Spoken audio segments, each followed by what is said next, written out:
If you're like me, you love finishing the Fallout 76 seasons as fast as possible. Personally, I always try to wrap them up within the first few weeks, and whether you're rushing the scoreboard or just grinding through some levels, this year Bethesda threw you a huge bone by giving us a few double XP weekends super early. You're definitely going to want to maximize your XP gain during this limited time event, but if you're not sure how, don't worry, I've got you covered in this video. And just in case you don't know why double XP is so good for that season grind, here's a quick reminder. Every 10,000 XP you earn can be turned in for 100 score through the repeatable challenge. This means you could bang out a few levels every single couple of minutes, turning the usual season grind into an absolute cakewalk. The faster you hit rank 100, the more time you have to rack up additional levels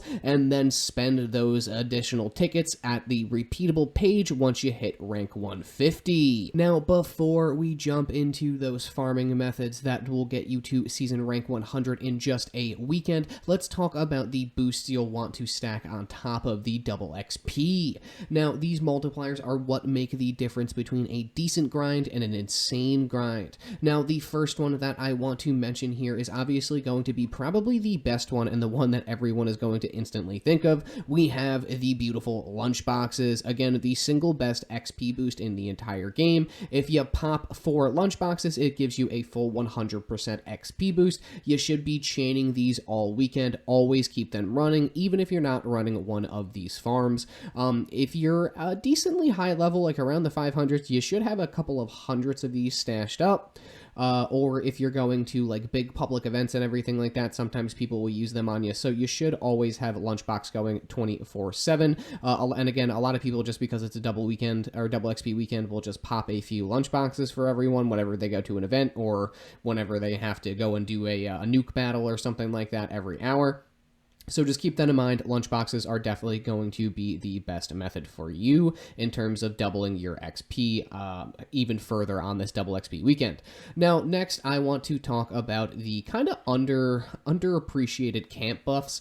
Now, don't skip these. What I mean by camp buffs, obviously, you could sleep in your bed for the rested bonus or the kindred spirits bonus, or even the lover's embrace. If you got an ally at your camp, you could get a nice, easy 5% XP boost. And then obviously on top of that, we also have some of the buildables in the game, like the mechanical derby game, which just gives you a straight up intelligence boost, which further increases XP gain.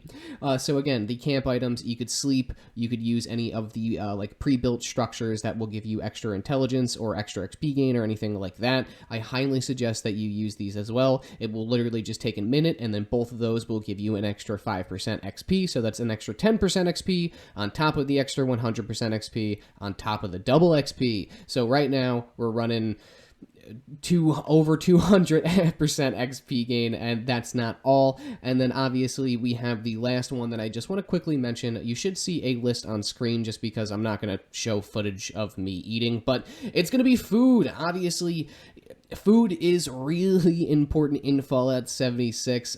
Cranberry relish is probably one of the easier ones. Canned meat stew or a bunch of things like that. But cranberry relish, for example, it gives you a nice 10% XP boost, and it's really easy to make. So why not get yourself an additional 10% XP like it's nothing? Again, there are some for herbivores and carnivores, and even if you don't align with any of those two builds in the game, you could just go ahead and eat whatever you want. It doesn't matter. Cranberry relish and then canned meat stew are probably the two easiest. But now a quick word of caution. There is an XP cap, and that cap is 4,000 XP per kill with full boost. Only certain enemies like super mutants, we'll talk a little bit about that just in a couple of minutes, will push close to that. Most of the time you won't hit the cap unless you have over 400% XP gain going at the same time. So don't worry, just stack everything you can. With the right setup, you'll be looking at well over 300% XP gain, which is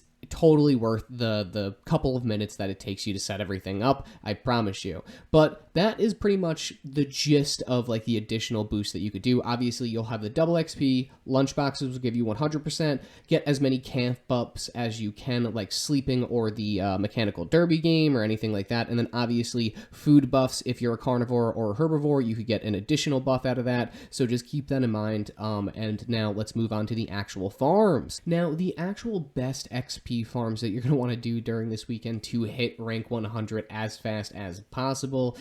These all work whether you're level 50 or level 500. It doesn't matter. You could do them solo or you could do them in groups. And again, it doesn't matter if you're a high level or a low level. There are options for every single person.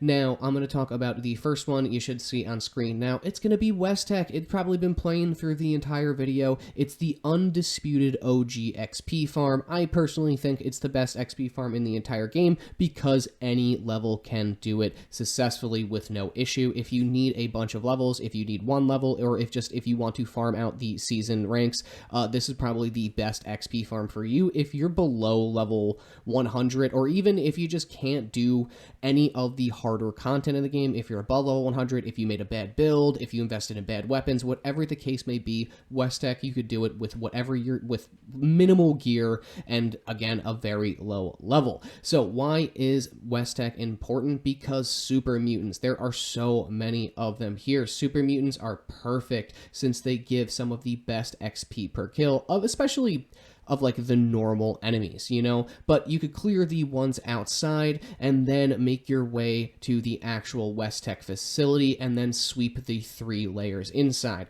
Now, here is the real trick though. You actually don't have to save and quit and go through a bunch of load screens and then find a server and everything like that in order to get all of the mobs to respawn. There are a couple things you could literally, as long as you have done the Secrets of Westech quest, you could literally just go down into the elevator in the spare room or go out and just leave Westech and go to like your camp or something like that and then come back a minute later and then boom, you will be able to just kill them all again on the inside of Westech.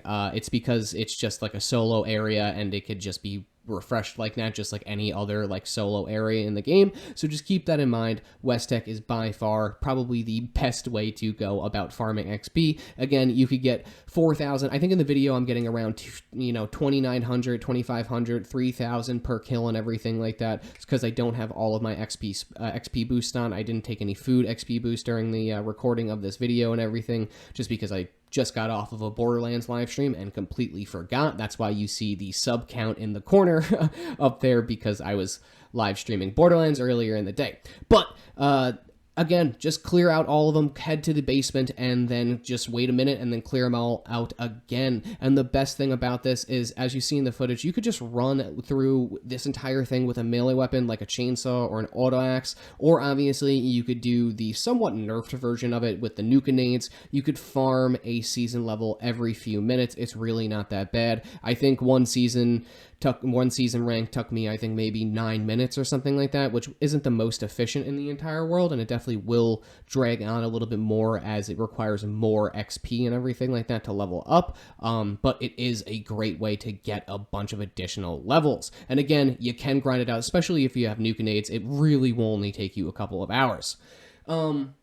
Now, before we get into, like, the best way of farming XP in the entire game efficiently, especially for double XP, I do just want to quickly mention expeditions. I mean, they're solid. I'm not really going to go into it or anything like that, but the most essential game expedition can be done in a couple of minutes. It gives you a decent chunk of XP, some legendary loot, but again, it does crash a lot, so I honestly don't really recommend running expeditions in the hopes of getting XP, but you could probably get a season level every 40 to 45 minutes. And then obviously, while we're speaking on honorable mentions, before we get into the king of XP farms and all of Fallout 76, especially during a double XP weekend like we have until the 15th, this is probably going to be events. You know, keep an eye out for certain events. You could grab a quick level here and there, so keep an eye out for Moonshine Jamboree, Radiation Rumble, Eviction Notice. All of those are like horde style events events with endless waves of